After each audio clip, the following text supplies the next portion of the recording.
자, 계속해서요. 이번에는 물권의 객체를 한번 공부를 해볼게요. 물권의 객체.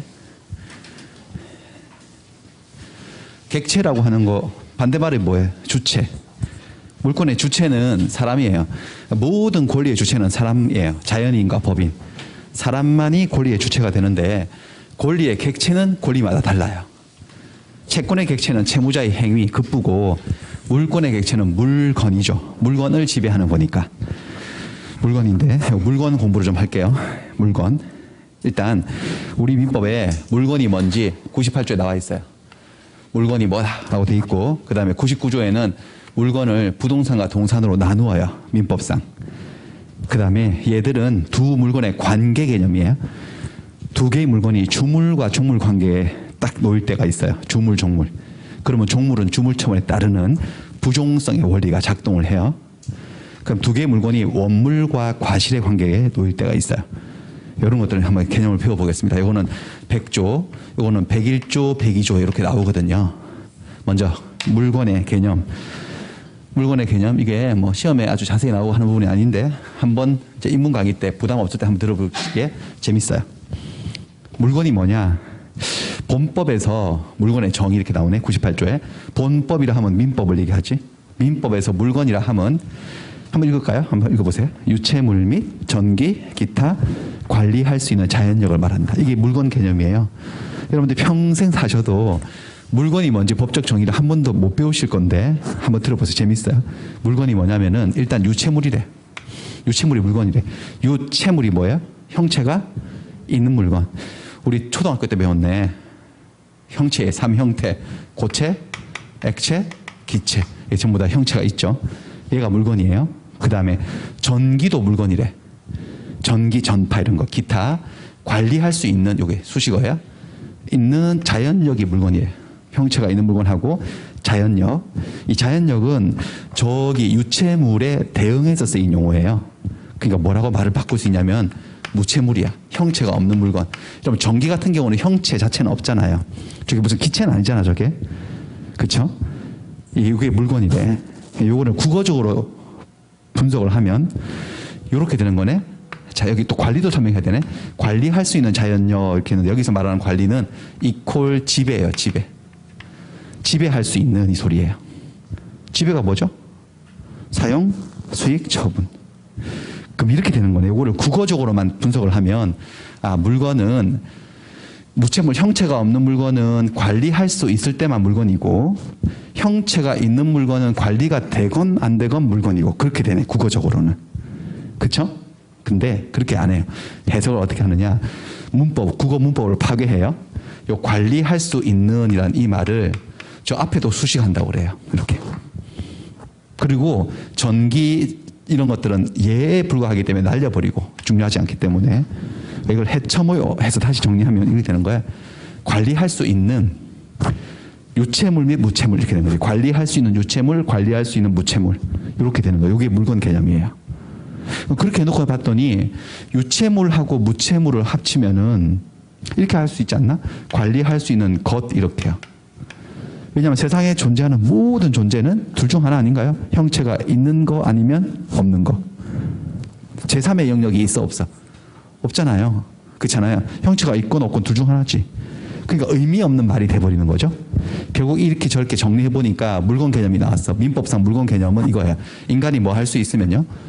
관리할 수 있으면 그 형체가 있건 없건 다 물건인 거야. 관리의 뜻은 뭐라고요?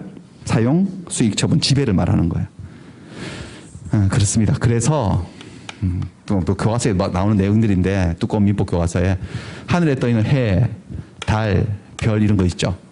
이거 형체가 있어도 이거 물건 아닙니다. 왜? 인간이 아직까지 뭐 할 수 없다? 관리할 수 없겠다. 물건으로 치지 않습니다. 그럼 여기 전기 또는 전파 이런 것들 아니면 여기 지금 히터 틀어가지고 온기가 들어오고 있으면 온기 또는 여름에 에어컨 틀어서 냉기 이런 것들은 형체는 없지만 인간이 관리할 수 있을까요? 있어요. 그리고 얘들은 뭐다? 물건이다라는 거예요. 물건입니다. 그래서 이러면 절도죄야. 뭐냐? 우리 사무실은 돈을 못 벌어. 그래서 여름에 더워 죽겠는데 선풍기 몇 대 돌리고 있는 거야. 삼복더위. 옆 사무실이요. 엄청 잘 나가요. 그래서 거기는 빵빵하게 에어컨을 틀어놓고 시원하게 근무를 해요. 그래서 내가 어떻게 했느냐. 구멍을 뚫었지, 저기. 구멍을 뚫어가지고 그 냉기를 솔솔 가져오는 거예요. 구멍이 뚫리면 그 올 거 아니겠어요. 절도죄입니다. 왜냐하면 그 냉기는 물건이거든, 법적으로. 물건을 훔치는 거잖아. 절도예요. 절도죄입니다. 뭐 그런 겁니다. 예. 그래서 결국 뭐냐, 형체가 있거나 없거나 인간이 관리할 수 있는 모든 존재는 사람 빼곤 다 물건이라 보시면 돼요. 눈에 보이는 건 다 물건입니다. 다 물건이다. 그 다음에 그 물건을 분류를 했어요. 99조에는 물건을 부동산하고 동산으로 분류를 했어요. 자, 우리 법을 배우기 전에는 한자 뜻풀이 하지. 부동이 뭐죠? 움직이지 않는다. 동은요? 움직인다. 그러니까 재산 중에, 물건 중에 움직이는 것들은 동산이고 안 움직이는 것들은 부동산이다. 그렇게 생각을 하시면 뭐 틀린 것도 아니에요, 사실. 한자도 그렇게 생겼고. 하지만 정확한 법적 개념은 부동산 이렇게 정의를 내려요. 물건 중에서 토지가 물건이에요. 토지가 부동산이에요. 그 다음에 토지에 정착되어 있는 것, 여기까지만 부동산이. 토지와 토지 위에 정착되어 있는 물건은 부동산으로 하고, 그럼 동산은 뭐냐? 이제 여집합이지. 모든 물건에서 부동산을 제외한 모든 것들은 다 뭐다?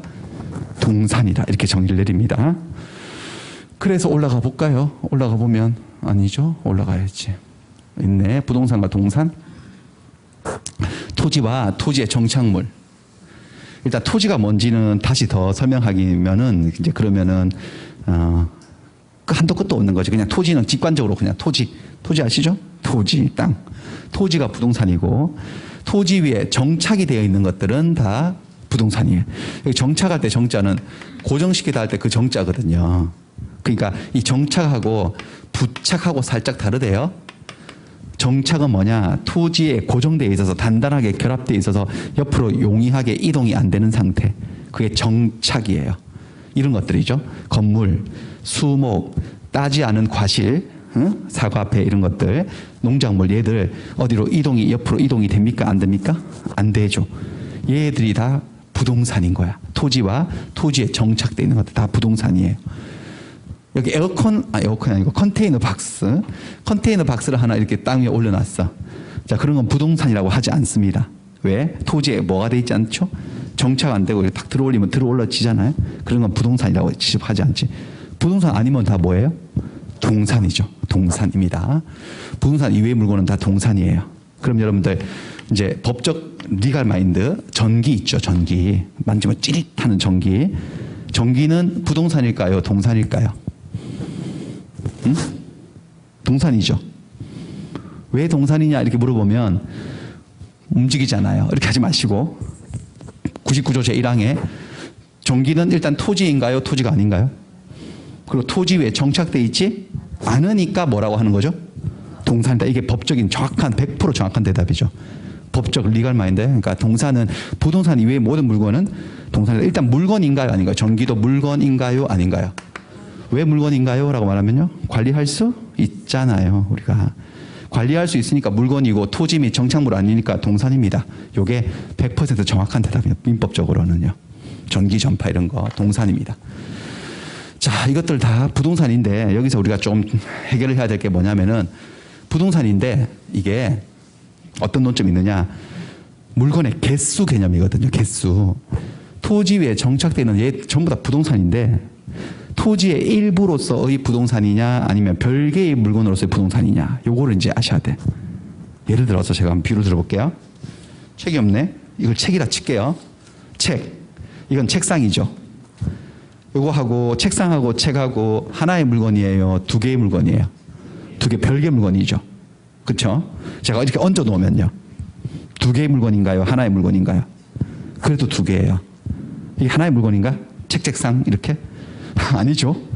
어쨌든 책하고 책상은 별개 물건인 거야. 그런 식으로 토지 위에 있다고 해서 토지의 일부, 이건 어때요, 여러분들? 이게 책상 위에 있는 첫 번째 이 표면이죠, 여기. 표면, 여기 리스질 돼 있는 거. 이거는 별개 물건이에요. 책상의 일부예요. 그거 지금 얘기하는 거야, 지금. 여기 있는 것들이 토지의 일부로서의 부동산이냐, 별개의 물건으로서의 부동산이냐, 그걸 따지는 건데, 건물은요, 항상 토지하고 별개예요. 별개야. 책과 책상의 관계예요. 완전 별개 물건이야. 그래서 등기부도 별도로 있어요. 토지 등기부, 건물 등기부. 그러면 땅 주인도 갑이고 건물 주인도 갑이라 하더라도 물건은 몇 개다? 2개. 소유권은 몇 개 있을까? 일물, 일권이니까 2개. 토지 소유권, 건물 소유권 이렇게 얘기해야 돼. 그리고 우리 매매는 특정 승계니까 건당 권리 하나씩 넘어가요. 저거 아래 위를 다 팔려면 매매를 하나만 해야 돼? 2개를 해야 돼요? 2개. 어떤 매매? 토지 매매 플러스 건물 매매. 그렇게 해야지 다 넘어가. 건물을 매매했다고 토지가 따라서 넘어가지 않는다고. 절대 별개의 물건이에요. 심지어 어떨 때도 별개의 물건이냐면 갑의 토지에 을이 건물을 지은 거야. 그러면 토지와 건물은 별개의 물건이기 때문에 토지 주인하고 건물 주인이 다를 수 있다 없다? 있다. 그러면 남의 토지에 건물을 소유하려면 남의 토지를 빌려서 써야 되겠네. 그럴 때 나중에 이제 취득하는 권리가 지상권 또는 전세권 아니면 임차권 이런 거 취득해서 지으면 돼요. 근데 만약에 그런 거 저런 거 없이 갑이 이 토지를 자기 땅인데 몇 년 놀려놨거든. 돌아보진 않았지. 가보진 않았는데 오늘 나가서 보니까 건물이 떡 하나 서 있네. 분명히 내가 지은 건 아니야. 남이 지은 거지. 을이. 무단 건축. 허락도 없이. 땅 주인 허락도 없이 무단으로 건축을 했어요. 그럴 때 이 건물은 누구 것이냐 이 문제를 한번 생각을 해볼까요? 힌트. 책상과 책의 관계예요. 책상과 책의 관계니까 자, 갑의 허락 없이 땅 주인 허락 없이 건물을 지어 놓으면 누구 걸까요? 이 건물은 을 소유 아니면 갑 소유? 을 소유입니다. 을 겁니다. 마치 이와 똑같은데 갑이 자기 책을 을의 허락도 없이 을의 책상 위에 던져놨어. 그렇다고 이게 책상의 일부가 되어서 을 것이 되는 게 아니고 갑 책 소유자 거잖아요. 맞나? 그럼 이때 책상 주인은 뭐라고 할 수 있을까요? 야, 내 허락 없이 책을 올려놔? 이제 이 책은 책상의 일부야. 내 거야. 라고 말할 수는 없고 뭐라고 말해야 되죠? 치워. 당장 치워. 너 때문에 내가 책상 못 쓰잖아. 치워. 라고 할 수 있어 없어요? 똑같아요. 그러니까 갑의 토지에 을이 무단으로 건물 지어도 건물은 을 소유예요. 갑이 내 거야. 내 허락 없이 지었으니까 이건 땅의 일부고 내 거야. 라고 못해. 건물에서 나가. 이 소리를 못해요. 다만 당장 내 땅에서 건물 치워. 라고 할 수 있을까 없을까? 있어. 치워. 이렇게 안 하고 조금 유식하게 뭐죠? 철거 청구하는 거예요. 그렇게 할 수 있어요. 어쨌든 별개 물건인 걸 아셔야 돼. 항상 별개 물건. 나무는 어떨까? 일단 나무도 부동산입니다. 왜? 정착돼 있으니까. 근데 나무는 건물하고 달라요. 나무는 토지의 일부예요. 그러니까 요 책상 위에 리스실되어 있는 그런 것과 똑같은 거야. 토지 일부예요. 토지 위에는 돌멩이도 있고 자갈도 있고 흙도 있고 뇌물도 흐르고 풀도 있고 나무도 있는 거야. 그런 존재일 뿐인 거야. 그러니까 별개의 물건이 아닙니다. 갑이 토지 소유자면 자기 토지에 자라고 있는 나무도 자기 거지. 마치 이 책이 제 책이면 책 겉표면도 내 거인 것처럼 겉표지가 별개의 물건이야. 책의 일부야. 그거하고 똑같다니까요. 겉표지하고 똑같은 관계예요. 그러니까 소유권은 여기서 나무가 있어도 소유권은 별도로 있어요. 하나만 있는 거야. 하나. 토지 소유권이고 수목은 토지의 일부다. 이렇게 생각하시면 되겠습니다. 그게 원칙이에요. 원칙인데 자, 법은 필요에 의해서 자꾸 이제 변화가 되는데 자, 어떨 때는 여러분들 토지 말고 토지 위에 있는 나무만 거래하고 싶을 때도 있나? 우리 인간들은? 그리고 나무가 되게 비싼 나무도 있잖아요. 그러니까 그 필요성 때문에 어떤 현상이 발생하냐면 이 나무가 토지하고 분리된 별개의 물건으로 취급되는 일이 나타납니다. 그렇게 하려면 할 수도 있습니다. 그러려면 사람들에게 공시를 해야 됩니다. 널리 사람들에게 이거는 토지의 일부가 아니야. 책의 표지가 아니야. 책과 별개의 물건이야. 라고 널리 사람들에게 보여줘야 됩니다. 그래서 뭘 하면 되냐면 이 나무들을요. 등기할 수 있는 게 있거든요. 특별법. 임목에 관한 법률이라는 게 있어요. 그래서 나무를 별도로 등기를 해요. 등기한 나무를 이렇게 불러요. 임목이라 그래요. 자, 등기를 딱 해버리는 순간 이제 등기부도 토지 등기부도 아니야. 건물 등기부도 아니고 임목 등기부라고 별도로 존재해요. 그래서 거기에 따라서 딱 등기를 해버리면 이제 요 나무는 토지의 일부일까요? 별개의 물건일까요? 별개의 물건. 마치 뭐처럼 돼버린 거죠? 건물처럼 되어서 땅 안 팔고 저 나무만 따로 거래할 수 있다 없다 이제는요. 있다. 그러니까 약간 깍두기 같은 거지 나무는. 원칙은 토지의 일부인데 별도로 등기해버리면 토지하고 별개 물건으로 돼버려요. 그렇게 할 수 있어요. 근데 또 그 등기하라 별도로 거래하고 싶으면 등기하라라고 했더니 사람들이 등기하려면 돈 들고 시간 들지. 돈 쓰는 거 안 좋아하거든요. 그래서 사람들이 다른 식으로 행동을 했어요. 그런 관행이 많이 있었는데 이거 내 거라고 그럼 공시하라는 거잖아. 그러니까 이렇게 나무가 이렇게 있으면 나무 껍데기를 이렇게 베낀 거야. 수필을 쭉 저기 성명을 먹으로 글씨를 쓴 거죠. 소유자 이렇게 서석진 이렇게 적어놓는 거예요. 그래서 화살표로 뒤로 이렇게 딱 돌려가지고 뒤로 가보면 뭘 봐 이렇게 돼 있는 거. 웃지도 않으시네. 여기 좀 안 웃는 분위기네요. 됐어요. 어쨌든 그렇게 돼 있어. 요렇게 사람들이 많이 한 거예요. 요게 뭐냐? 요런 걸 명인 방법이라고 해요. 명인이 뭐냐? 명백히 인식시키는 방법 이 소리예요. 이거 내 거야 라고. 요거를 딱 해놓으면은 요걸 한다든지 어째 적당한 방법이야. 관습상 적당한 방법으로 이 나무는 토지의 일부가 아니라 별개의 물건입니다 라고 이렇게 공시를 하면 그때도 마치 등기한 것처럼 별개의 물건으로 취급해줘요. 그래서 정리하면 수목은 토지의 일부인 게 원칙이지만 등기를 하거나 명인 방법을 갖추면 토지의 일부이다, 별개의 물건이다. 별개의 물건이어서 따로따로 거래할 수 있다. 토지 따로, 나무 따로 거래할 수 있게 된다. 그리고 서석진에서 만약에 이걸 나무를 팔잖아요. 누구한테 파냐? 근데 이상곤한테 판다. 그러면 명인 방법을 바꾸면 돼요. 제 이름을 쓱 지워버리고 이상곤 이렇게 적으면 돼요. 그렇게 하면 바뀔 수도 있고 그렇습니다. 제가 왜 이상곤 선생님을 얘기하냐? 아는 분이 별로 없어요. 이상곤 선생님 알고. 그렇습니다. 그림 형제잖아요, 우리. 그림 공법, 그림 민법, 우리 그림 브라더라고 한번 유튜브 한번 찍을 예정인데 아무튼 그렇습니다. 그래요. 그 다음에 세 번째 미분리 과실. 미분리 과실은 뭐냐? 분리하지 않은 과일 이 소리지. 사과, 배, 감, 귤 이런 거요. 얘들도 부동산이에요. 얘가 왜 부동산이에요? 그러면은 뭐라고 대답하시면 되죠? 배운 대로 그대로 토지 위에 뭐 되어 있으니까 정착되어 있으니까 부동산이지. 다만 토지의 일부인가 별개의 물건인가? 얘도 원칙은 토지의 일부예요. 별개의 물건이 아니라 이것도 과일 나무도 결국은 나무의 일종이니까 토지의 일부지. 그럼 내 땅에서 자라는 나무에서 열린 과목은 그냥 땅 주인권 거예요. 별개의 물건이 아니라 땅의 일부예요. 그런데 이것도 별도로 거래하고 싶을 때도 있어 없어? 땅은 안 팔고 조금만 있죠. 그럴 때는 또 이것도 명인 방법을 갖추면 돼요. 적당한 방법으로 별개의 물건이라는 것을 공시만 한다면 토지하고 분리된 별개의 물건으로 처리할 수도 있어요. 뭐 그렇고 그다음 이 농작물은 좀 독특하게 취급하는데 농작물은 항상 별개의 물건이야. 토지하고. 우리나라는 이 농사를 굉장히 중시하는 나라였죠. 민족이었잖아요. 그리고 이 농작물하고 나무들은 식물이라는 범주는 비슷한데 자라나는 생리가 다르지. 나무는 오래 걸려요. 엄청 오래 걸리지. 그쵸? 자라나 성숙하는데. 하지만 농작물은 파종부터 수확까지 수주, 짧게는 수주, 길게 가도 수개월밖에 안 걸려. 그런 특수성 그들 고려해서요. 이 농작물은 마치 건물처럼 취급해요. 언제나 별개 물건이야.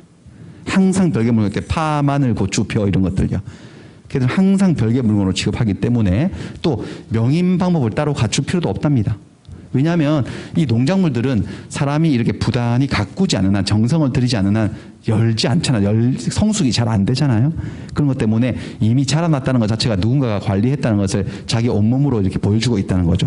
따로 명인방법을 갖추지 않아도 별개 물건으로 취급을 합니다. 그러면 이제 건물처럼 취급하면 되니까 아까 건물 논리를 여기다 대입시켜 보세요. 한번 해결해 보세요.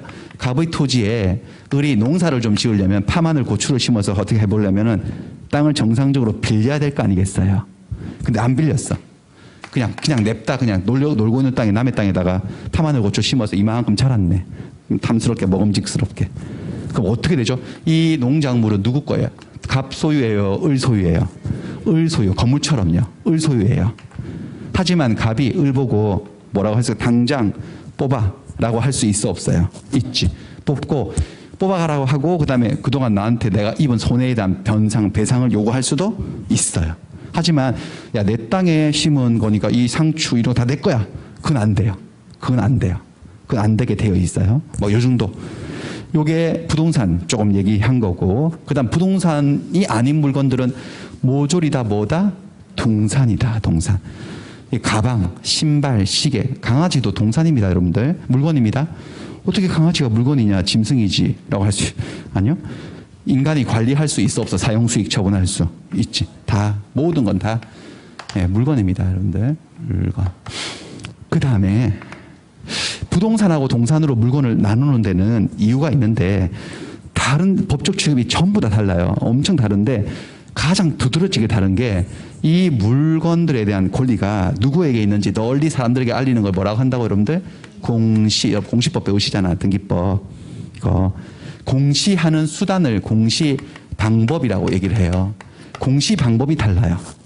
뭐 이미 아시겠지만 부동산은 이 토지의 주인이 나야. 이 건물 주인이 나야. 나는 저 건물에 저당권이 있어. 난 이 토지에 전세권이 있어. 이런 것들은 어디다가 공시를 한다는 거죠? 등기부를 만들어요. 토지 등기부, 건물 등기부 또는 임목 등기부. 등기부를 만들어서 공시를 해요. 사람들에게. 근데 이 많은 동산들을 이 동산 가방도 등기부 만들고 신발도 등기부 만들면 등기부에 깔려 죽지 우리들은 이제. 이거는 현실적으로 등기부를 만들 수가 없어. 그래서 좀 다소 불안전하지만 동산의 이 가방이 내 거다, 이 신발이 내 거다, 이 시계가 내 거라는 것은 이 동산을 자기 수중에 둠으로써 뭐 한다 이게? 점유예요. 내 수중에 딱 두는 것을 점유라 그래요. 그렇게 함으로써 이게 내 거다라는 걸 공시하게 됩니다. 다소 불안전하지만 어쩔 수 없잖아. 그렇게 하면 되겠습니다. 그러니까 가방은 들고 있으면 점유고 신발은 신고 있으면 점유고 시계는 차고 있으면 점유고 강아지는 질질 끌고 달고 있으면 점유입니다. 그래가지고 이게 내 거라는 걸 공시하게 됩니다. 됐어요? 그 다음에 이런 놈도 있어요. 이런 단어. 준부동산. 준부동산은 뭐냐? 뭔 소리래 이게? 부동산에 뭐 한다? 준한다. 그 부동산이라는 소리예요. 부동산은 아니라는 소리예요. 부동산은 아니야. 동산이에요. 동산인데 법적 취급에 있어서 부동산 비스무리하게 처리한다 뭐 이런 거예요. 그래서 이것을 부동산으로 의제한다 해서 의제부동산 이렇게 얘기를 하고 아주 특별한 동산이네라고 해서 특수동산이라고 해요. 다 부르는 말이 똑같은 말인데 특수동산, 준부동산, 의제부동산 이렇게 얘기해요. 예, 요놈들 자동차, 선박, 항공기, 건설기계, 중장비 이런 것들. 얘들은 딱 보면 물건이에요, 아니에요? 일단 물건. 이지 관리할 수 있으니까. 그다음 물건이면 부동산이면 동산인데 얘들은 토지가 아니죠. 토지에 정착돼 있지도 않죠. 그러니까 뭐다라고 말해야 되죠. 동산인 거야. 100% 동산이에요. 이게 동산이냐 부동산이냐 물어보는 문제 나오지 않지만 누가 물어본다면 동산인 거지. 동산이긴 한데 법적 취급은 뭐 비스무리하게 한다고요? 부동산처럼 한다고 해서 준부동산.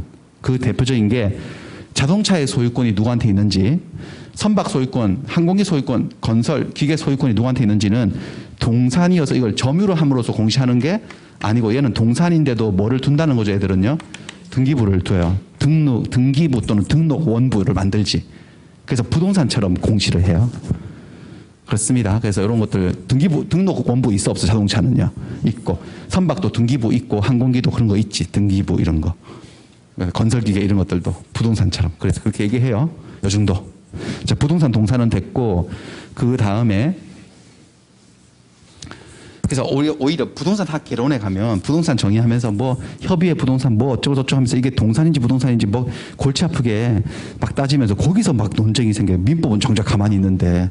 그래서 자꾸 부동산 그 개론 교수님들이 저한테 뭐 질문을 하고 그러는데 제가 볼 때는 되게 쓸데없는 얘기들을 하고 있는 것 같은데 그게 뭐 부동산인지 동산인지 정의 내리는 게 뭐 그렇게 중요한지 자꾸 그렇게 따지고 막 싸우는지 모르겠는데 아무튼 그렇습니다. 민법은 요 정도만 아시면 끝입니다. 이거를 부동산인지 동산인지 물어보는 문제는 죽었다 깨나도 안 나옵니다.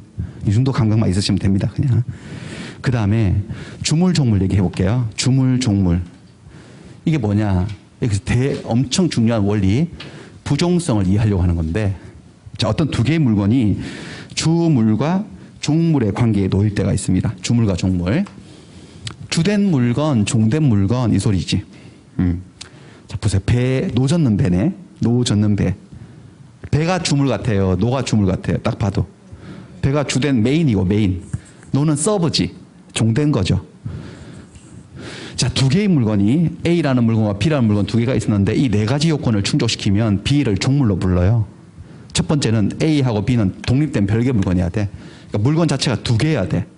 하나의 물건은 주물로 불렀다가 종물로 부를 이유가 없잖아. 한동훈이니까. 물건 자체는 두 개여야 돼.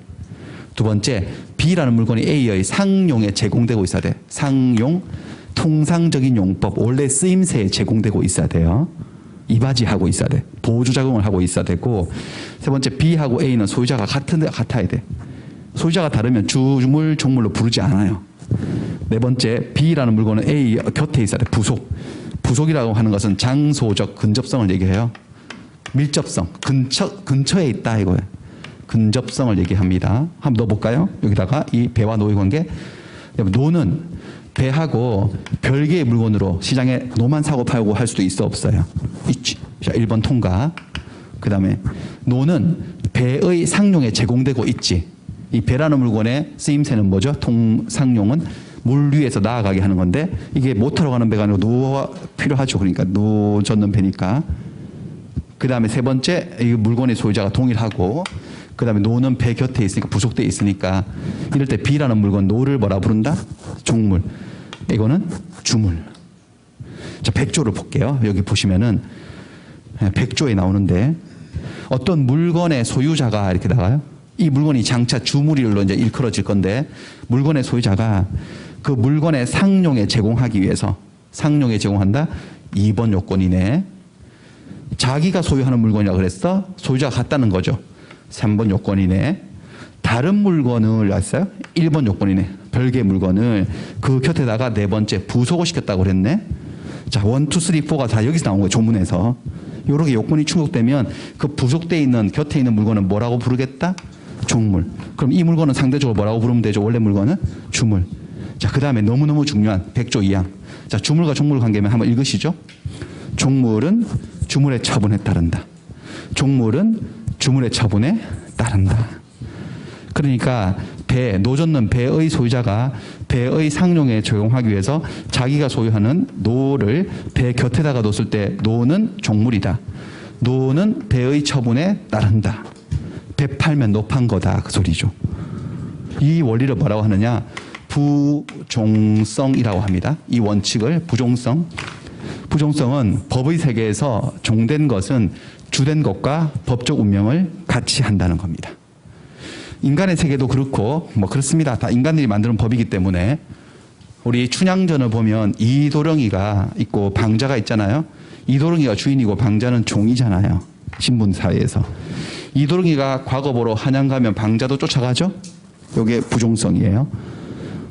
춘향이 보러 기방 가면 방자도 쫓아가죠. 자기도 가서 향단이 보고 하죠. 부종성이에요. 이집트에서는 왕이 죽으면 신하하고 뭐 노예하고 몇 명 같이 뭐 묻어버린다고 그러잖아요. 순장. 그런 게 부종성이라고. 부종성. 부종성. 자, 이런 조문은 왜 만들었느냐. 한번 볼까요? 종물은 주물처에 따른다는 이 조문은 이 배의 소유자예요.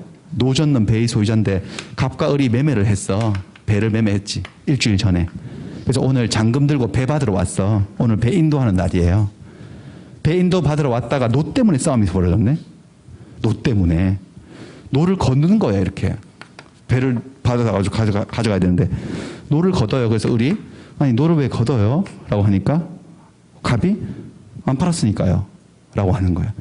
그래서 우리 그 뭔 소리예요? 노 젓는 배인데 배 팔면 노를 판 거죠. 빨리 노 줘요. 라고 하니까 정색을 하고 아니래. 자기는 배만 팔았대. 계약서 보래. 그래서 계약서를 보니까 계약서에 배 매매 계약서 이렇게 돼 있어. 배 플러스 노라고 안 돼 있고 배 매매 계약서라고 돼 있는 거예요. 그래가지고 우리 아유 장난치지 마세요. 이렇게. 처음엔 장난이 농담하는 줄 알았어요. 아니 무슨 노 젓는 배인데 배를 팔면 노를 판 거죠. 아니 안 파시려면 진작에 그때 팔 때 계약을 할 때 말씀을 하셨어야지. 뭐 이게 지나가는 사람 붙잡고 물어봐요. 배 팔면 노 판 거지. 빨리 줘요. 그러니까 아니래. 자기는 계약서 들어가겠대. 노를 가져가려면 노값을 이 자리에서 더 내래요. 그래야 얘들이 싸움이 붙었네. 법정에 온 거지 이렇게. 여러분들 판사예요. 항상 해보세요. A. 응? 판사예요. 솔로몬의 지혜를 가지고 판단을 해야 되지. 자, 어떻게 생각하세요? 누구 말이 맞아요? 배 팔면 노를 판다고 판 거니까 배 매매 계약서라고 계약서는 그렇게 썼어도 여기에 노도 포함되어 있다. 이게 매수인의 주장이고 매도인은 아니요. 판사님 분명히 배라고 돼 있지 않습니까? 노는 빠진 겁니다. 노값을 더 받아야 됩니다. 노도 가져가려면. 이게 매도인의 주장이고. 누구 말이 일반적으로 맞죠? 매수인 말이 맞지 않나요? 그렇죠. 그게 이 원리라고. 종물은 주물 처분에 따른다라는 거예요. 그래서 판사가 재판하는 거지.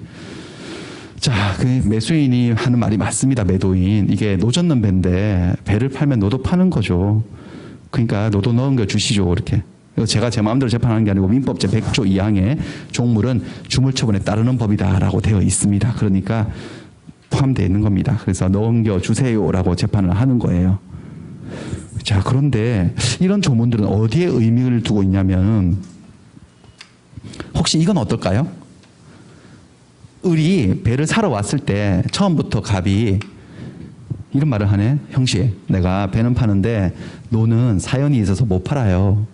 내 사연이 깊어. 그래서 내가 배값을 깎아줄 테니까 노는 만들어 쓰세요. 라고 먼저 제안을 하네. 그랬더니 을이 왜? 그래요? 얼마나 깎아주실 건데? 그러니까 내가 얼마 빼드릴게. 50만 원 빼드릴게. 라고 한 거예요.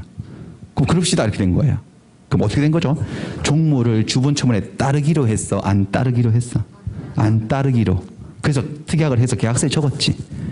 그럼 그렇게 해도 될까 안 될까? 그렇게 해도 계약을 되죠. 그러니까 이런 걸 뭐라 하느냐면 여러분들 이런 규정을 나중에 배우시는데 임의규정이라 그래요.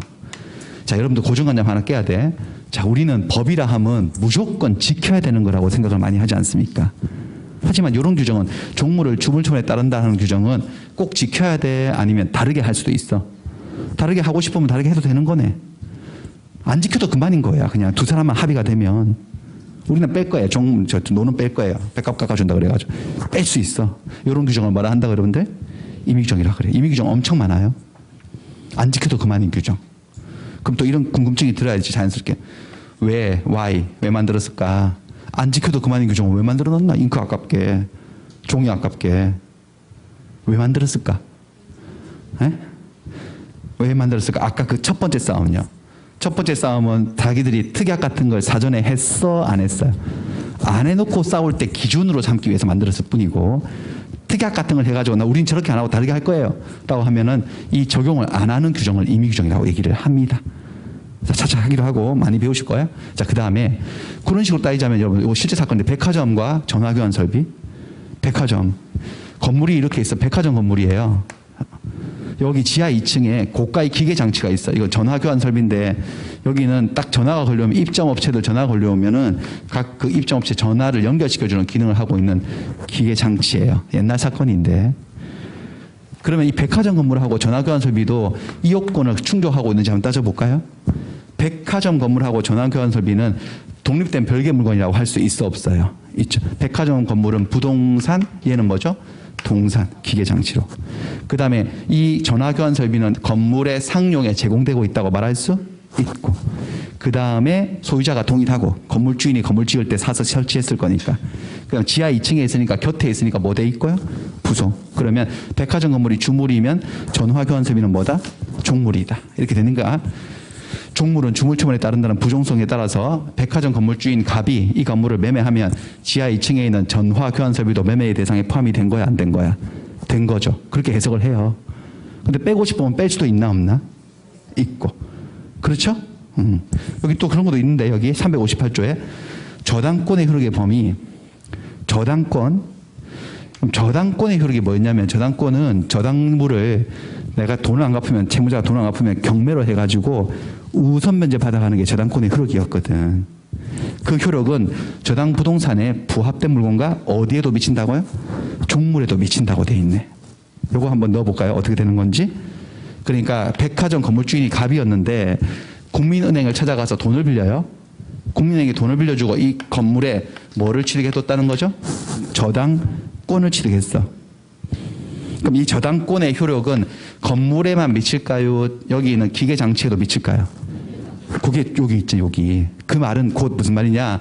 요 갑이 은행에 빌린 돈을 갚지 못해서 은행이 저당권 실행해서 이 건물을 경매로 날려버리면 지하 2층에 설치되어 있는 전화교환 설비도 같이 경매가 된다, 안 된다?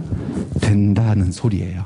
이런 게 부종성이라고. 종된 것은 주된 것과 법적 운명을 같이 한다. 하지만 여기도 보시면은 그러나 해서 미치는 게 원칙인데 법률에 특별한 규정 또는 설정 행위에 다른 약정이 있을 때는 그러하지 아니하라고 돼 있잖아요. 이거 알아들으시겠어? 다른 약정이 뭐죠? 처음에 저당권 설정할 때부터 이 백화점 건물주인이 지하 2층에 되어 있는 전화교환 설비는 설정 대상에서 빼도록 합시다라고 해서 은행하고 합의해서 빼는 특약을 한 거죠. 그럼 빠질 수도 있어 없어요? 있다. 무슨 규정 같아? 강행 규정 같아요? 임의 규정 같아요? 이런 게 임의 규정인 거예요. 됐어? 이 정도만 들어두시면 되고, 부종성은 그렇습니다. 그 다음에 원물과 과실. 원물 과실은 뭐냐? 이런 현상을 목격하신 적이 있나? 어떤 물건을 가만히 보니까 그 물건에서 새로운 물건이 탄생을 하네. 물건이 또 새로운 물건을 낳네. 그런 경우 있잖아. 그럴 때 새롭게 어떤 물건에서 새롭게 생긴 물건을 과실이라고 하고 그 과실을 낳게 하는 근원이 된 물건을 원물이라 그래요. 원물과 과실. 예를 들면 이 원물이 누구냐면 개. 근데 개가 강아지를 5마리 낳았어. 이렇게. 이 강아지가 엄마 뱃속에 들어있을 때는 한 마리지 그냥 우리 통념상. 하지만 밖으로 나오면 이제 총 6마리지. 어미하고 별개니까. 이런 거. 아니면 여기가 젖소예요. 젖소. 내가 젖소에서 뭐 어떤 물건이 나오는 걸 아시나? 우유가 젖소 안에 있을 때는 그냥 젖소 한 마리지만 나오면은 시장에 팔 수 있는 물건이 되는 거잖아.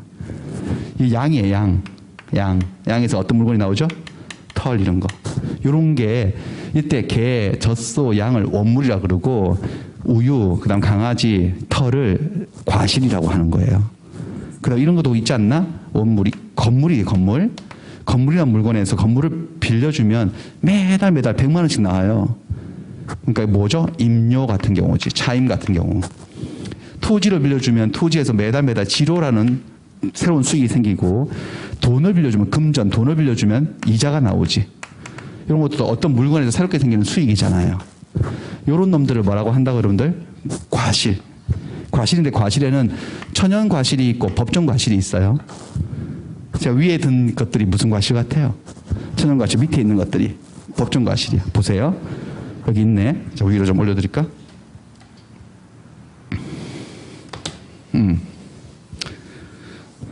천연과실. 물건의 용법에 의해서 수취하는 산출물은 천연과실이고 물건의 사용대가로 받는 금전 기타 물건은 법정과실이라는 거죠. 그러니까 어떤 물건에서 산출되는 물건은 천연과실이고 그 물건을 빌려주고 받는 대가는 법정과실이라고 그러는 거예요. 그렇습니다. 그리고 이 원물로부터 과실을 뽑아내는 인간의 행동을 수익활동이라고 그러는 거예요. 수익. 과실이 자연적으로 나올 때도 있어요. 어떨 때는 뭐 천연과실들.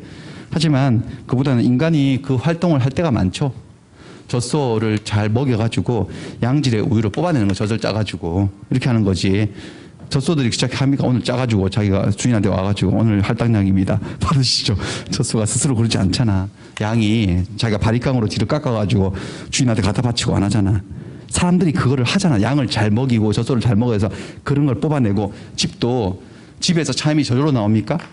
그게 아니지. 집을 잘 고쳐가지고 매력적인 집으로 만들어서 광고를 하고 중개사 사무실에 내놓고 그래서 그 중개 수수료를 내고 세입자를 들여가지고 수익 활동이 생기는 거지. 이렇게 어떤 물건에서부터 과실을 뽑아내는 사람의 행동을 뭐라 한다고요? 수익이라고 한다. 수익의 뜻은 뭐야? 과실, 수치. 아까 전에 우리 소유권은 뭐 하는 권리였어요? 사용하고 수익하고 처분한다 할 때 수익 개념이 이 개념이라고. 수익. 막 젖을 짜고 있으면 너 뭐 하고 있냐? 그러면 수익 활동을 하고 있다. 이렇게 하시면 되겠습니다. 이건 왜 만들었느냐? 이런 개념을 왜 만들었냐면은 보세요. 어떤 물건에서 과실이 톡 튀어나오면 요거 새로운 물건이 탄생했으니까 이거 누구 거지라고 싸움이 생길 수 있을까 없을까? 있지. 그 소유권 귀속을 정하려고 하는 거지. 누구 거냐? 여기 나와 있네. 천연 과실은 그 원물로부터 분리하는 때 원물로부터 수취할 권리자에게 속한다. 수익권을 가지고 있는 사람.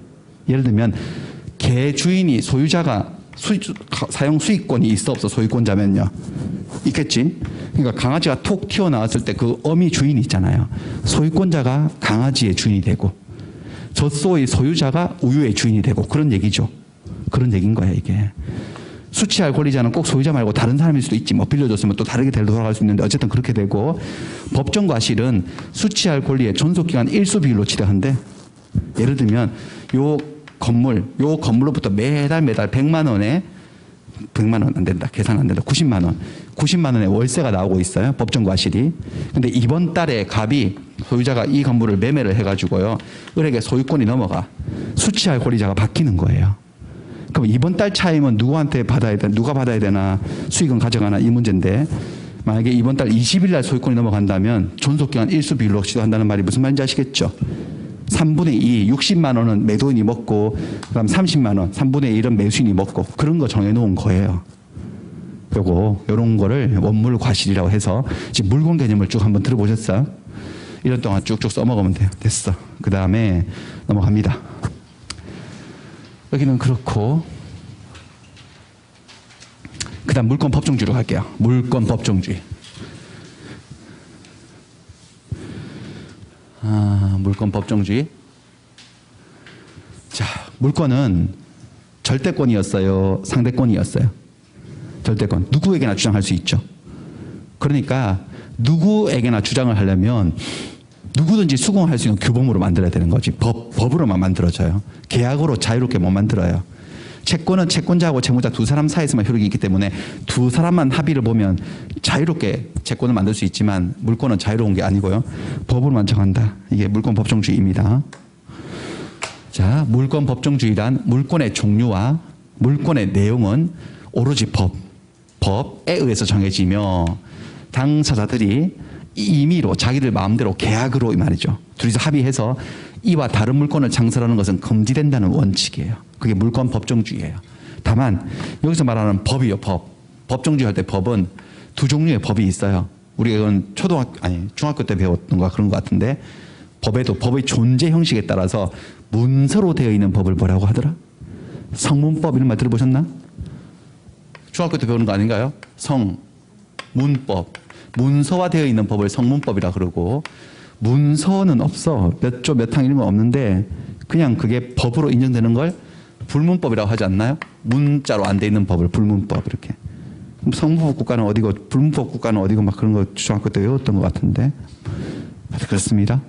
그래서 여기 법률이 성문 문서화되어 있는 법을 얘기하고 관습법은 관행이 반복되어서 법으로 인정된 걸 말해요. 몇 조 몇 항은 없어. 그러니까 이건 불문법을 상징하는 거예요. 법의 존재 형식이 다를 뿐이지 둘 다 법이에요. 법에 의해서만 만들어진다. 이게 물권 법정주의고 이런 물권의 배타성, 절대성이 기인한 거다. 모든 사람들에게 주장할 수 있고 독점적으로 주장할 수 있으니까 이거를 아무나 막 만들어내서는 되겠냐 이거지. 법이 만들어야지. 그게 물권 법정주의예요. 185조예요. 185조. 한번 읽을까요? 이거 조문 그대로인데 한번 읽어보세요. 물권은 법률 또는 관습법에 의하는 외에는 임의로 창설하지 못한다. 법률 또는 관습법 이 두 가지가 다 법이라는 거죠. 물권은 법으로만 정하고 니들 마음대로 만들어내지 못합니다 라고 하는 거죠. 이때 임의로 창설하지 못한다는 이 부분을 학자들은 어떻게 해석하느냐. 종류 강제, 내용 강제. 물권의 종류와 그 내용은 법에 의해서 강제된다. 종류 관계는 뭐냐? 법률이나 관습법이 인정하지 않는 새로운 종류의 물권을 니들이 계약으로 함부로 만들지 못한다라는 거예요. 그게 종류 강제예요. 내용 강제는 법률이나 관습법이 인정하고 있는 물권이라도 그 종류의 물권이라도 니들이 그 내용을 니들 계약으로 함부로 변경 바꿀 수도 없다. 새로운 거 만들 수도 없고 있는 거 바꿀 수도 없고 있는 대로 쓰세요. 이게 물권 법정주의예요. 예를 들어서 갑과 을이 오늘 만났어요. 야, 을아, 심심한데 우리 물권 하나 만들까? 물권. 보니까 이름은 요거로 하자. 북두신권 이렇게. 이런 거 아시나? 북두신권 아시면 좀 약간 옛날 분이실 수도 있는데 북두신권. 일본 만화인데. 아니면 취권 이런 거요. 취권 이런 거 만들어가지고 북두신권의 내용은 다음과 같다라고 저희들이 만들어가지고 온 5천만 국민에게 주장하는 거야. 그 될 법한 소리가 아니죠. 이런 거는 법이 인정하지 않는 새로운 종류의 물권을 만드는 거기 때문에 인정하지 않는다라는 거죠. 그렇습니다. 그 다음에는 법률이나 관습법이 인정하는 물권? 예컨대 여러분들 전세권은 있나 없나? 물권법에 전세권이나 물권은요? 있지. 저당권은요? 있어. 소유권은요? 있어. 이런 거는 종류 강제 위반이 아니죠. 있는 종류니까. 하지만 여기는 내용을 바꿔서도 안 된다는 거예요. 예를 들면 소유권은 어떤 내용이든가 대충 핵심만 엑기스만 얘기하면 사용하고 수익하고 처분하는 거예요. 그래서 올해 32의 기출문제인데 소유자가 자기가 소유자인데도 사용하고 수익할 권능을 영구적으로 영원히 대체적으로 포기해버린 거야. 주인인데도 불구하고 그 집에 못 써. 영원히 앞으로. 그 다음에 수익도 못 가져가. 그런 소유권 같은 거 인정한다 인정하지 않는다? 인정하지 않죠. 물권 법정주의 위반이에요. 소유권 내용을 확 바꿔버린 거지 지들 마음대로. 그런 거 인정 안 해. 그 다음에 아까 전세권 보니까 전세금 지급하고 이런 말 있었어 없었어요? 조문에. 있었죠. 전세금을 지급하라고 돼 있으면 지급하라고. 근데 친구 집에 전세를 들어가는가 봐요. 자, 여기서 말한 전세는 임대차를 얘기하는 게 아니고 전세권, 물권 얘기하는 건데 아무튼 전세를 들어가는데 친구 집주인이 야 무슨 전세금은 됐어 들어와 그냥 전세금을 안 받겠다는 거예요. 공짜로 드리겠다는 거야. 그런 전세권 인정하지 않습니다. 전세권의 내용이 딱 법에 정해져 있어 무조건 전세금 지급해야 돼요. 그런 거. 그 다음에 저당권자는 아까 보니까 자기의 채권을 우선 변제받을 수 있다고 돼 있었죠. 또 아직 조문은 구경 못했지만 저당권자는 경매할 권리도 있을까 없을까 그 집을요. 있어.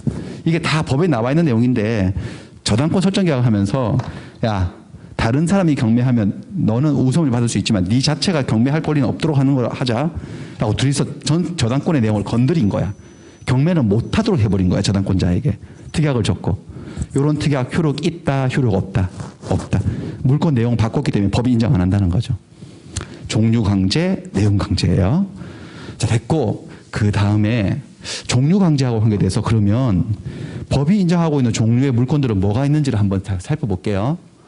보시면은 여기에 자 법률 또는 관습법 이렇게 하고 있는데 법률 문서로 되어 있는 법률은 국회가 제정한 법률은 우리 지난주 첫 시간 했는데 제가 지난달 기준으로 1547개의 법률이 있어 대한민국에 1547개의 법률들이 물건을 지배하는 권리 물권을 장설할 수 있는 거예요. 그중에 민법 우리가 배우는 민법이라는 법률이 이렇게 8가지 물권을 장설해 놓고 있는 거예요. 그러니까 민법 말고도 다른 법률이 1000개가 넘게 있잖아요. 기타 법률에서도 물건을 지배하는 권리들이 나와 있어요. 이런 거 다 물권이야. 물권.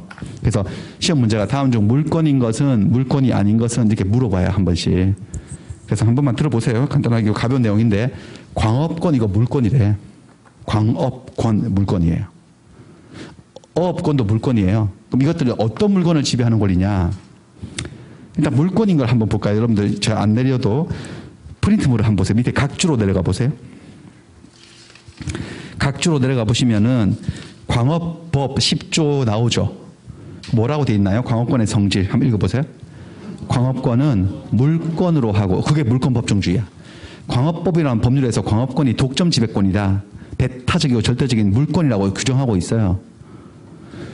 광업권은 뭐냐면은 어떤 토지 지하에 채굴되지 아니한 광물들이 있을 거 아니겠어요? 미채굴의 광물을 탐사를 해서 채굴하는 권리를 말하는데 그렇게 개념이 정의가 내려져 있어.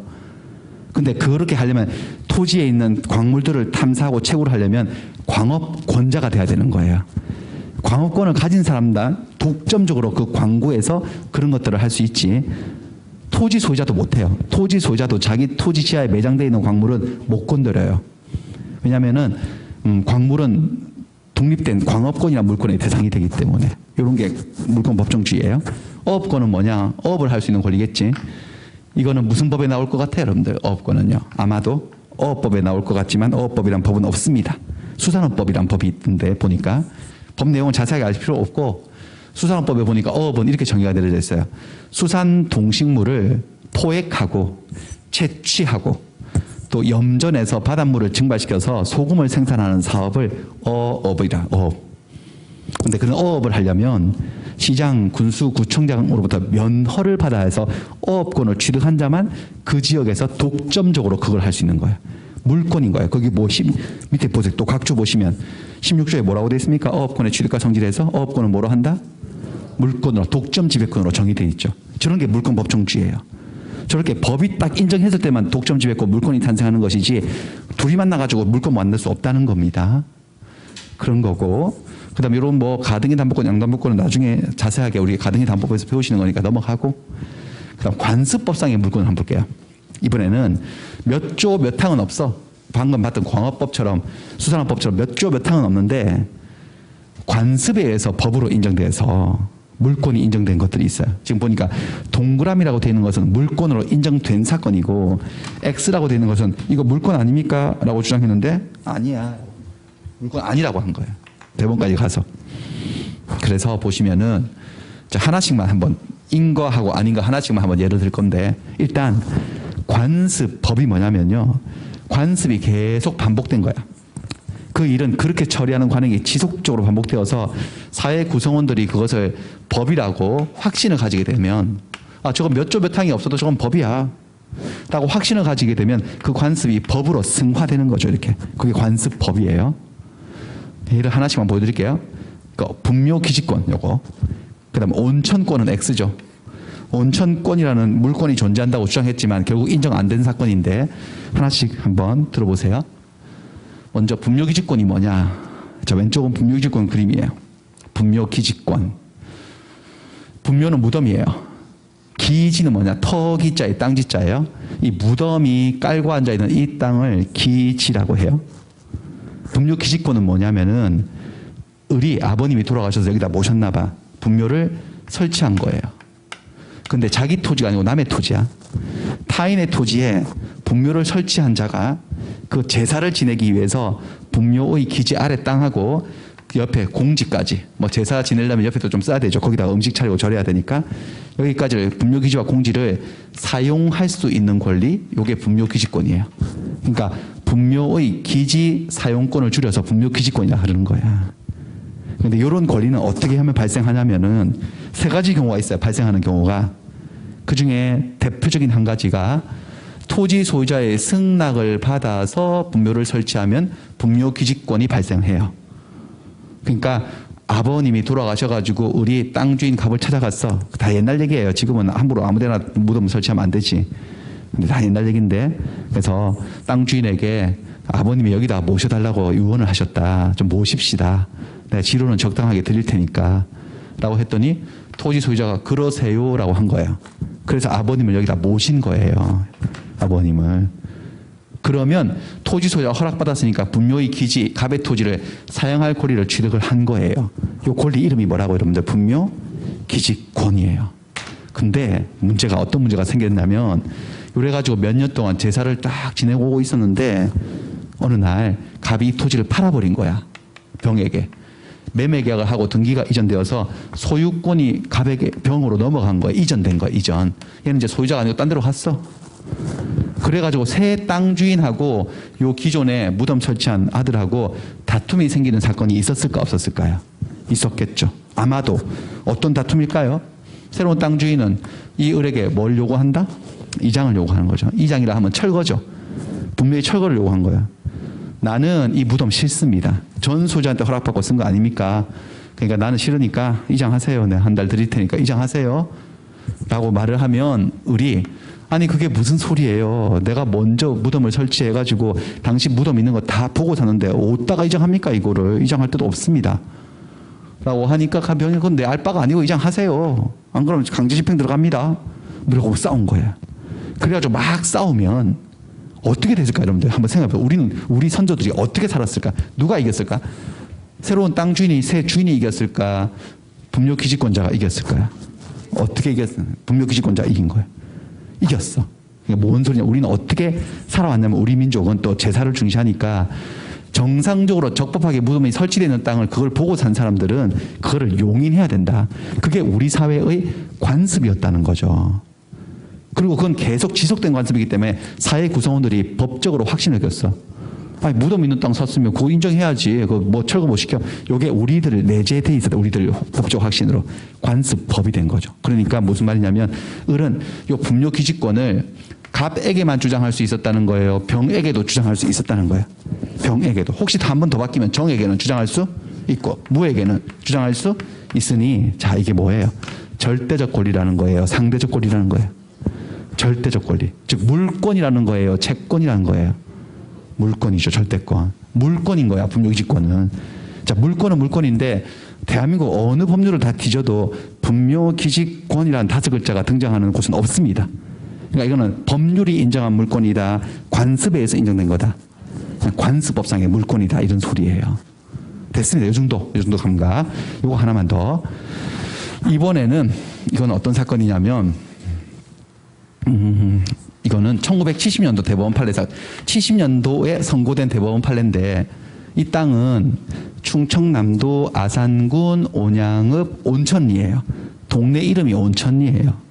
그래서 여기서 지하수가 흐르는데 지하수가 좀 뜨거운 거예요.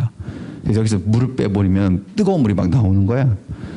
그래서 그걸 물로 씻으면 피로가 말끔히 가시고 뭐 피부도 막 좋아지고 뭐 류마티스 관절염 다 고쳐지고 막 그런 거예요. 그래서 이 갑이 땅 주인이 아예 목욕탕을 갖다가 이걸 뽑아가지고 목욕탕업을 했더니 이 소문이 막 전국에 돌아가지고 엄청 전국에서 와가지고 막 문전성시를 이루고 떼돈을 벌고 있었지, 말 그대로 떼돈을. 그러고 있었어요. 땅 주인이 갑이고. 그거를 딱 보고 시기 질투한 누군가 나타났으니 누구냐? 을이에요. 을은 대한민국이에요. 국가예요. 국가가 시비를 거는 거지, 땅 주인한테. 그래가지고 잠깐만요. 땅 주인한테 물어봤어. 물 나옵니까? 땅에서? 그러니까 예, 물 나옵니다. 뜨겁습니까? 그러니까 예, 엄청 뜨거운데요. 잘못하면 데입니다. 그러니까 그러면 그만하시죠. 그만해요. 그런 거야. 왜요? 그러니까 이게 보통 지하수가 아니고, 보통 지하수는요, 뭐 토지의 구성 부분이야. 아까 전에 우리가 토지 및 그 정착물을 부동산이라 할 때 나무가 별개 물건인지 아닌지 막 이런 거 따졌잖아요. 지하수는 토지의 일부인 거야. 책이 이렇게 있으면 책 안에 있는 몇 장의 그런 건 거야. 그러니까 토지의 일부이기 때문에 토지 소유자는 자기 토지 시야에 흐르고 있는 지하수를 뽑았을 수 있을까요? 없을까요? 있어요. 그 뽑아 쓰고 있었는데 물이 뜨거워가지고 장사 좀 잘 되니까 대한민국이 잠깐 스톱. 자, 이거 보통 지하수가 아니고 이건 온천수입니다. 뜨거운 물입니다. 그래서 이거는 국가가 지배를 해야 되고 개인이 지배하면 안 된다라고 자기들에게 권리가 있다고 주장해서 그만하라 그랬죠. 목욕탕 영업을. 그래서 그게 뭔 소리예요. 그게 물이 뜨겁다고 어떻게 국가가 가져가요 그거를. 라고 해서 막 싸운 거예요. 그래서 대한민국하고 갑하고 소송이 붙었어요. 자, 보통 국가하고 소송이 붙으면 행정소송일 때가 많거든. 공권력 행사가 마음에 안 들어서 싸우는 거니까. 근데 이거는 행정소송이 아니라 국가하고 붙어도 민사소송이에요.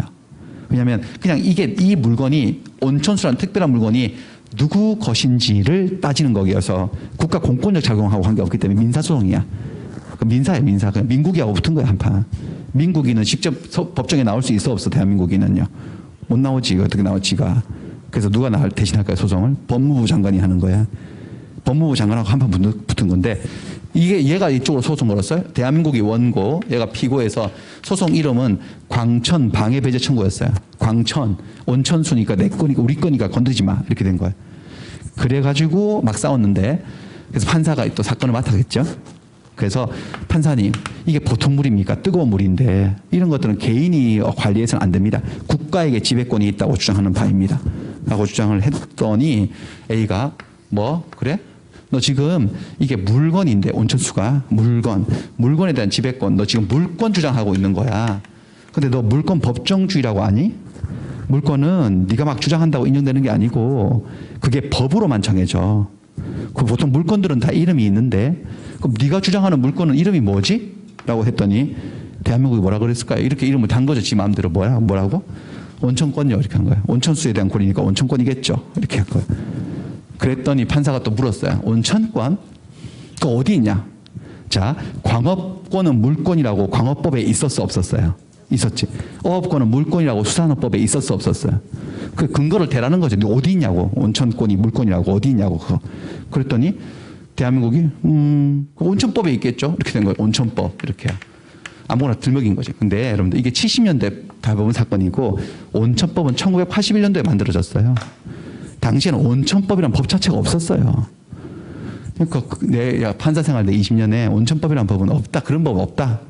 라고 하니까 대한민국이 쭈뼛쭈뼛 하면서 그래요? 없나? 그러면요. 관습법상 그런 거 아니에요? 관습상 그런 거 아니에요? 관습법상의 물권을 주장한 거예요. 온천 지배권.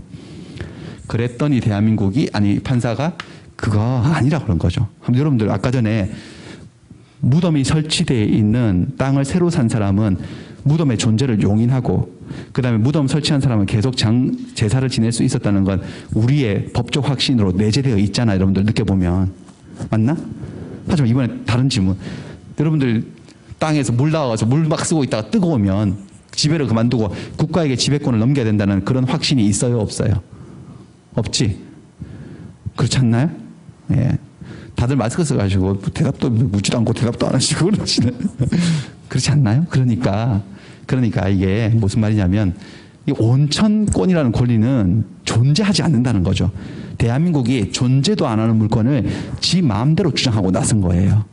그래서 판사가 민구가 네가 주장하는 온천권인지 뭔지 하는 것은 법률에 근거도 없고 그런 관습법은 네 혼자 생각이지 그런 걸 누가 그렇게 생각하냐고. 그러니까 물권 법정주의를 위반한 거다. 그래서 이런 온천권이라는 권리는 존재한다, 존재하지 않는다? 존재하지 않는다. 그러니까 결국 온천수는 지하수의 일종일 뿐이고 토지의 구성부분으로서 토지 소유자가 사용하는 거다. 이렇게 된 거예요. 그렇습니다. 결국 얘는 패소한 거죠. 대한민국이 패소해서 얘 거다. 땅의 일부다. 써라. 이렇게 된 거예요. 써라. 다만 마구잡이로 쓰면 될까 안 될까? 아무리 자기 땅이 있어도. 왜? 마구잡이로 쓰면 안 되는 게 밑으로 다 물이 연결돼 있어서 다 뽑아버리면 뭔가 문제가 심각하잖아요. 그러니까 요거는 좀 약간의 이제 제한을 걸긴 하지만 어쨌든 기본적으로 토지의 일부예요. 그러고 난 다음에 세월이 지나서 81년도에 온천법도 만들어서 그 온천법 찾아보면 온천수 정의도 나와요. 온천수는 지하로부터 솟아나는 온수로서 25도씨 이상의 온수로서 뭐 인체 유해 성분이 없고 막 이런 것들이에요. 그리고 토지의 일부예요.